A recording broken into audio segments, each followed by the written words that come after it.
കൊട്ടാരക്കരയിലെ വലിയ പരാജയത്തെക്കുറിച്ച് ഒരു KSU ജില്ലാ പ്രസിഡന്റ് തന്നെ കൊടിക്കുന്നിലിനെതിരെ ഫേസ്ബുക്ക് പോസ്റ്റ് ഇട്ട് വരേണ്ടി വരുന്ന ഒരു സാഹചര്യം. നേരത്തെ തന്നെ തെരഞ്ഞെടുപ്പിന് മുമ്പേ തന്നെ ഈ മുതിർന്ന നേതാക്കളുടെ ഇടപെടലിനെതിരെ വലിയ തരത്തിലുള്ള പ്രതിഷേധം KSU യൂത്ത് കോൺഗ്രസിലും ഉണ്ടായിരുന്നു. അപ്പോൾ ഈ കൊടിക്കുന്നിനെതിരെ എന്തൊക്കെയാണ് ഈ KSU നേതാവ് പറഞ്ഞിരിക്കുന്നത് ഫേസ്ബുക്ക് പോസ്റ്റിലൂടെ? ഇതില് ഈ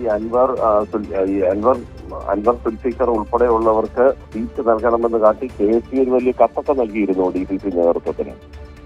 സ്വാഭാവികമായിട്ട് അദ്ദേഹത്തിന് അത് ലഭിച്ചുമില്ല. ഇവർ പറഞ്ഞവർക്കൊന്നും സീറ്റ് അങ്ങനെ നൽകിയതുമില്ല. പക്ഷെ KSU പ്രവർത്തകർക്ക് സീറ്റ് നൽകിയിട്ടുണ്ട്. ഇവർ പറഞ്ഞ ലിസ്റ്റിൽ പ്രകാരമുള്ളവർക്ക് കിട്ടിയില്ല എന്നുള്ളൊരു പരാതി നേരത്തെ തന്നെ ഇവർ ഉന്നയിച്ചിരുന്നതാണ്. അതിന്റെ പിന്നിൽ കൊടിക്കുന്നിൽ സുരേഷാണ് എന്ന തരത്തിൽ ഇപ്പോൾ ഈ തെരഞ്ഞെടുപ്പ് റിസൾട്ടെല്ലാം വന്നു കഴിഞ്ഞപ്പോൾ ഒരു വലിയ നഷ്ടബോധം തങ്ങൾക്ക് കിട്ടിയിരുന്നെങ്കിൽ തങ്ങളും ഈ ഒരു സാഹചര്യത്തിൽ UDF സ്ഥാനാർത്ഥിത്വത്തിൽ ജയിക്കുമായിരുന്നല്ലോ. അത് നിഷേധിച്ചത് ഈ കൊടിക്കുന്നിൽ സുരേഷ് ഉൾപ്പെടെയുള്ളവരാണ്.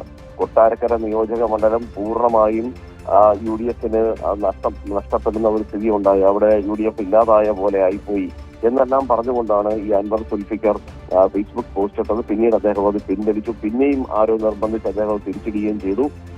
ജനങ്ങൾക്ക് വേണ്ടാത്ത നേതാക്കളും അദ്ദേഹത്തിന്റെ ശിങ്കിടികളുമാണ് കോൺഗ്രസ് തകർക്കുന്നു എന്നായിരുന്നു അദ്ദേഹത്തിന്റെ ആരോപണം. മാത്രമല്ല, താനല്ലാതെ മാവേലിക്കര ലോക്സഭാ മണ്ഡലത്തിൽ മറ്റൊരാളിനെ വേണ്ട എന്നൊരു നിലപാട് പതിറ്റാണ്ടുകളായി അദ്ദേഹം അവിടെ തുടരുന്നു. കോൺഗ്രസിനെ അവിടെ യുവത്വങ്ങളെ വളരാൻ അനുവദിക്കുന്നില്ല. അദ്ദേഹം കൊടിക്കുന്നിൽ സുരേഷ് അദ്ദേഹത്തിന്റെ ശിങ്കിടികളുമാണ് അത് ഭരിക്കുന്നത്. അവർക്ക് താല്പര്യമില്ലാത്ത ആളുകളെ മുഴുവനും അഥവാ അവർ നിന്നാൽ അവരെ തോൽപ്പിക്കും, അല്ലെങ്കിൽ അവരെ വെട്ടി നിർത്തും. ഈ ഒരു നയത്തോട് യോജിക്കാൻ കഴിയില്ല. ഇവരെ പടിക്ക് പുറത്താക്കിയാൽ കൊല്ലത്ത് ഈ കൊട്ടാരക്കര ഉൾപ്പെടെ എല്ലാ സ്ഥലത്തും കോൺഗ്രസ് ഇനിയും മെച്ചപ്പെടുമെന്ന് ചൂണ്ടിക്കാട്ടിയാണ് ഈ ഫേസ്ബുക്ക് പോസ്റ്റ് അവസാനിക്കുന്നത്.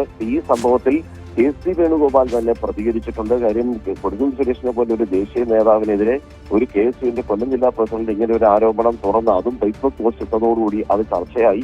കോൺഗ്രസിനകത്ത് തന്നെ വൻ ചർച്ചയായി. അതിനൊരു പരിഗണനയും അംഗീകാരവും കിട്ടി എന്നുള്ള ഒരു വിവരത്തിന്റെ അടിസ്ഥാനത്തിലാണ് KC വേണുഗോപാൽ ഇപ്പോൾ കൊടിക്കുന്നിൽ സുരേഷിന്റെ വിഷയത്തിൽ അത് പാർട്ടി അത് എന്താണെന്ന് അന്വേഷിച്ച് നടപടി സ്വീകരിക്കുമെന്ന് പറഞ്ഞത്. അതേസമയം തന്നെ കേരള രാഷ്ട്രീയത്തിലേക്ക് മടങ്ങി വരാനൊരു തയ്യാറെടുപ്പിലാണ് കൊടിക്കുന്നിൽ സുരേഷ്. ഈ പറഞ്ഞ KC വേണുഗോപാലും അതിനൊരു ശ്രമം നടത്തുന്നു. ഇവിടെ രമേശ് ചെന്നിത്തല, അങ്ങനെ പലരും മുഖ്യമന്ത്രി കുപ്പായം സ്വപ്നം കണ്ടിരിക്കുന്നവരാണ്. അപ്പോൾ അതിനിടെ കൊടിക്കുന്നിൽ സുരേഷിനെ ഒതുക്കാൻ കിട്ടിയ ഒരു ആയുധമാക്കി ഇതിനെ മാറ്റുമോ എന്നൊരു കാര്യത്തിൽ ഇപ്പോൾ സംശയം. അതാണ് രാജ്കുമാർ, ഇതിനകത്ത് ഏറ്റവും ശ്രദ്ധേയമായ വസ്തുത തന്നെയാണ്.